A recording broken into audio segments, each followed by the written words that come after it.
Norman McLaren, the great 20th century pioneer of animation technique, once said, "Animation is not the art of drawings that move, but the art of movements that are drawn. What happens between each frame is more important than what exists on each frame." What did he mean? Well, for an object to appear in motion, it necessarily has to change in position over time. If time passes and no change in position occurs, the object will appear to be still. This relationship between the passage of time and the amount of change that occurs in that time is at the heart of every time-based art form, be it music, dance, or motion pictures. Manipulating the speed and amount of change between the frames is the secret alchemy that gives animation the ability to convey the illusion of life. In animation, there are two fundamental principles we use to do this: timing and spacing. To illustrate the relationship between them, we'll use a timeless example: the bouncing ball.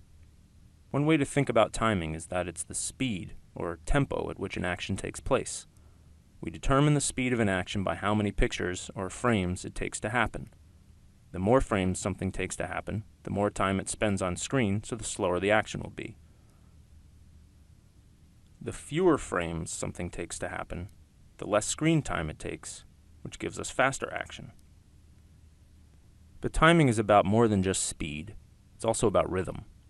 Like a drum beat or melody only exists when a song is being played, the timing of an action only exists while it's happening. You can describe it in words, say something will take 6 frames, 18 frames, or so on, but to really get a sense of it, you need to act it out, or experience it as it would happen in, well, real time. Now, the timing of an action all depends on the context of the scene and what you're trying to communicate. What is doing the acting, and why? Let's take our example. What makes a ball bounce? The action we're talking about here is a result of interacting physical forces: the moving ball's tendency to stay in motion, or its force of momentum, versus the constant force of gravity bringing it back down to Earth. The degree to which these invisible forces apply, and the reason why the ball behaves the way it does, all depends on the physical properties of the ball. A golf ball is small, hard, and light. A rubber ball is small, soft, and lighter. A beach ball is large, soft, and light. A bowling ball is large, hard, and heavy. So each ball behaves very differently according to its properties. Let's get a sense of the visual rhythm of each. Each ball plays its own beat and tells us something about itself in the time it takes to travel across the screen.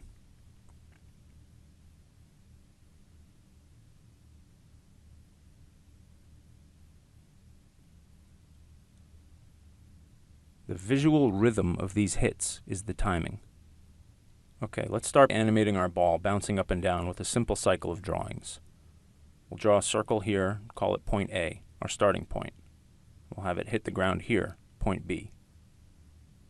Let's say it takes about a second to hit the ground and come back up again. This is our timing. Our spacing is where we position the circle in the frames between point A and B. If we were to move our ball in evenly spaced increments, we'd get something like this. It's not really telling us anything about itself. Is it a bouncing ball or a circle on an elevator? Let's look at our footage again and think about what's going on as each ball bounces. Following each impact with the ground, the ball's upward momentum is eventually overcome by gravity. This happens at the peak of each arc. As things change direction, the motion is slowest. We see here the successive positions of the ball are close together. The ball then speeds up as it falls, and is at its fastest when it's approaching and hitting the ground. We can see here each position is further apart.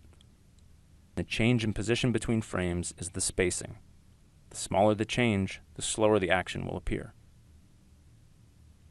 The greater the change, the faster it will appear.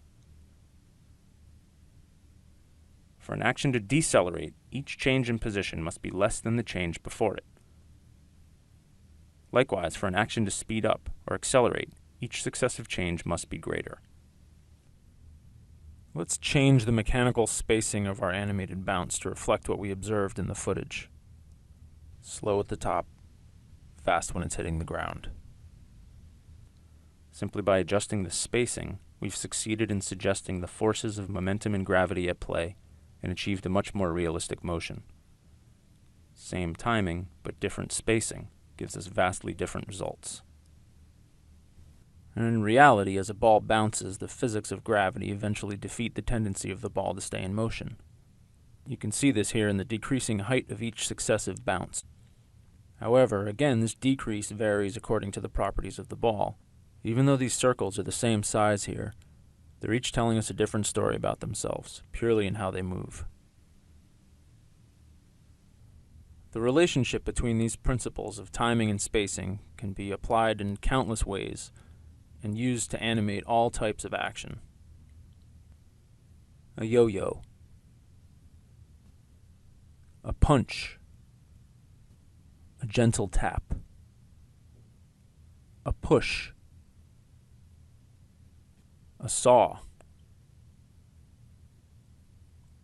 the sun traveling across the sky, a pendulum. Animation is a time-based art form. It may incorporate the aesthetic elements of other graphic arts like illustration or painting, but what sets animation apart is that here what you see is less important than what you don't see. An object's superficial appearance only tells us so much about itself. It's only when it's in motion that we really understand its nature.